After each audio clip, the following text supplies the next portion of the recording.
مشہور روحانی حکایت ہے جو اکثر اللہ کی مخلوق پر رحم اور عاجزی سکھانے کے لیے بیان کی جاتی ہے۔ ایک مرتبہ ایک درویش یعنی فقیر سخت گرمی کے موسم میں جنگل میں سفر کر رہا تھا۔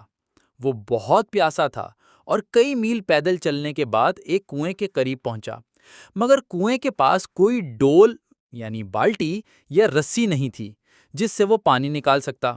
درویش نے بڑی مشکل سے کنویں کے اندر اتر کر پانی پیا۔ جب وہ باہر نکلا تو دیکھا کہ ایک کتا ہانپ رہا ہے اور زبان باہر نکالے کنویں کے ارد گرد چکر لگا رہا ہے۔ پیاس کی شدت سے اس کی حالت خراب ہو رہی تھی، مگر وہ پانی نہیں پی سکتا تھا۔ درویش کا دل بھر آیا۔ اس کے پاس کوئی برتن نہیں تھا کہ پانی نکال کر کتے کو پلائے، چنانچہ اس نے اپنا کپڑا پھاڑا اور اپنے جوتے میں پانی بھر کر کتے کو پلانے لگا۔ کتا جب سیراب ہو گیا تو درویش نے اللہ کا شکر ادا کیا۔ روایت میں آتا ہے کہ اللہ تعالیٰ کو اس درویش کا یہ عمل اتنا پسند آیا کہ اس کے تمام گناہ معاف فرما دیے اور اس کو اپنی رحمت کے خاص دائرے میں داخل کر لیا۔